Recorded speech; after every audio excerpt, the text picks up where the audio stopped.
Welcome back. और आज का हिंदी का एक और नया अध्याय जो है अध्याय 14, कभी पेड़ भी चलते थे।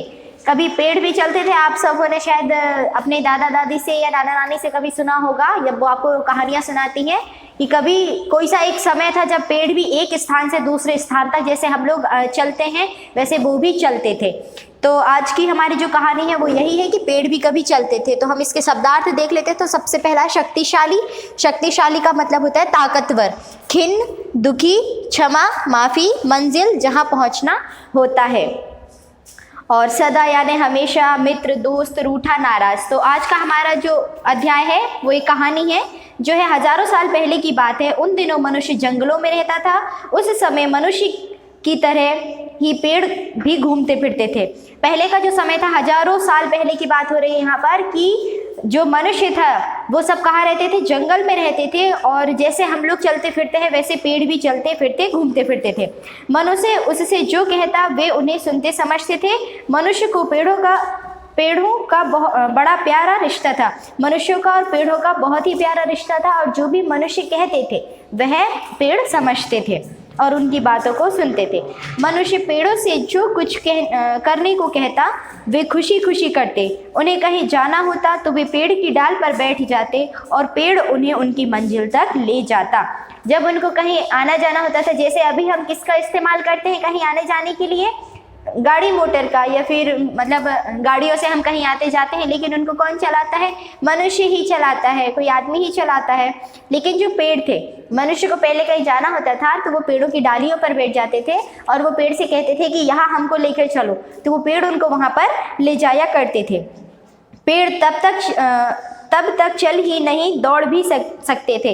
तो जब पेड़ जो थे वो केवल चलते नहीं थे, दौड़ते भी थे। मनुष्य से भी कहीं तेज वे दौड़ सकते थे। वे मनुष्य से ज़्यादा मजबूत और शक्तिशाली होते थे। वे उन सारे कामों को कर सकते थे जो एक मनुष्य कर सकता है। पहले जो समय की हम बात अभी इसमें कर रहे हैं, तो जो मनुष्य के अकॉर्डिंग जो पेड़ थे वो बहुत ही ज़्यादा ताकतवर, शक्तिशाली थे और वो मनुष्य से ज़्यादा तेजी से दौड़ते भी थे। लेकिन समय सदा एक समान नहीं रहता। समय के साथ साथ मनुष्य में स्वार्थ की भावना बढ़ने लगी। उसके भीतर कई बुराइयां पनप गईं। एक दिन कुछ लोगों ने पेड़ों पर लादकर कुछ सामान कहीं दूर ले जाना था, परंतु उन्होंने पेड़ों पर इतना अधिक बोझ लाद दिया कि पेड़ों के लिए कदम बढ़ाना मुश्किल हो गया। बेचारे पेड़ बोझा लादे डगमग डगमग चल रहे थे। मनुष्य देख रहे थे लेकिन उन्हें पेड़ों पर जरा भी दया नहीं आई। उसमें से कुछ तो उनका डगमग चाल देखकर उनका मजाक उड़ाने लगे। तो फिर क्या हुआ? जैसे कि मनुष्य का स्वार्थ जो है, मानव का स्वार्थ जो है वो बढ़ता ही जाता है। वो कभी खुश नहीं रहता। यदि उसके पास कोई एक चीज़ है तो वो दूसरी चीज़ की लालसा करता है, दूसरी चीज़ है तो तीसरी चीज़ की लालसा करता है। तो जो पेड़ों के ऊपर उन्होंने क्या किया कि बहुत सारा सामान लाद दिया, क्योंकि पेड़ भी पेड़ ही हैं, उनमें भी जान होती थी, अभी भी जान होती है और जब भी होती थी।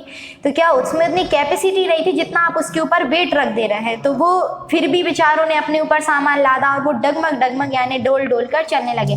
तो फिर भी मनुष्य को उनको देखकर दया नहीं आ रही कि हमने इनके ऊपर इतना सारा सामान लाद दिया है। और कुछ तो लोग ऐसे थे जो वैसे चलते हैं ना, तो उनको देखकर उनका मजाक उड़ाने लगे। पेड़ ने वह सामना तो मंजिल तक पहुंचा दिया, किंतु उन्हें मनुष्य का व्यवहार बुरा लगा। जो वो सामान था मनुष्य ने उसकी मंजिल तक, यहाँ जहाँ उन्हें पहुंचाना था वहां तक तो पहुंचा दिया, लेकिन जो पेड़ों का था उनको मनुष्य का व्यवहार अच्छा नहीं लगा, बुरा लगा। ऐसा गलत रवैया से वे खिन्न हो उठे। उन्होंने सोचा कि इनकी भलाई का मनुष्य गलत फायदा उठा रहे हैं। वे उनका सब काम करते हैं, उनकी सेवा की प्रशंसा तो दूर, उल्टा उनका अपमान किया जा रहा है। पेड़ों के दिल को गहरी चोट पहुंची। उस दिन से पेड़ स्थिर हो गए। उन्होंने उधर उधर घूमना और दौड़ना बंद कर दिया। जब लोगों ने उनका मजाक उड़ाना चालू किया, बल्कि लोगों को तो खुश होना चाहिए, उनका एहसान मानना चाहिए कि हमें बैठे हर चीज़ पेड़ों से मिल रही है, वो हमारा हर काम करके दे रहे हैं। लेकिन उन्होंने ऐसा तो नहीं किया, बल्कि उनका मजाक उड़ाया, उनकी खिल्ली उड़ाई, उनका अपमान किया। तो पेड़ों को भी गुस्सा आया, उनको बुरा लगा और फिर वो एक स्थान पर थम गए। पेड़ों को स्थिर देख मनुष्य को अपनी गलती का पता चला। पेड़ के पास जाकर उनके हाथ जोड़कर क्षमा मांगी, पुनः मित्र बन जाने की प्रार्थना की, उन्हें विश्वास दिलाने की कोशिश की कि अब वे उनका सदा आदर करेंगे, लेकिन पेड़ तस से मस नहीं हुआ, वे स्थिर ही रहे। इस प्रकार मनुष्य ने अपने बुरे व्यवहार से अपने सबसे अच्छे मित्र को सदा के लिए खो दिया। लाख कोशिश करने पर भी रूठे मित्रों को वह आज तक नहीं मना सका। कहते हैं उस दिन से पेड़ों ने अपनी जड़ें जमीन में इतनी गहरी जमा कर ली कि उससे मनुष्य उन्हें उखाड़ ना सके। तो देखिए किस प्रकार से पहले का जो समय था तो लोग पेड़ जो थे किस तरीके से मनुष्य की सेवा करते थे, उनका किस तरीके से सहयोग करते थे, लेकिन मनुष्य की ही अपमानता के कारण उन्होंने उनका अपमान किया, उनका मजाक उड़ाया। उसी बिहेवियर को देखकर जो पेड़ थे वो उन्होंने अपनी जड़ों को इतने अंदर तक ज़मीन में फैला लिया है कि मनुष्य चाह कर भी अब उनको उखाड़ नहीं सकता। तो यहाँ पर इसके कुछ प्रश्न देख लेते हैं। तो सबसे पहला है, मनुष्य से ज़्यादा शक्तिशाली कौन होते थे और पेड़ों का मजाक कौन उड़ा रहे थे। तो ये दोनों के प्रश्न आपको स्वयं करने हैं और फिर मिलेंगे हम नेक्स्ट क्लास में। Thank you.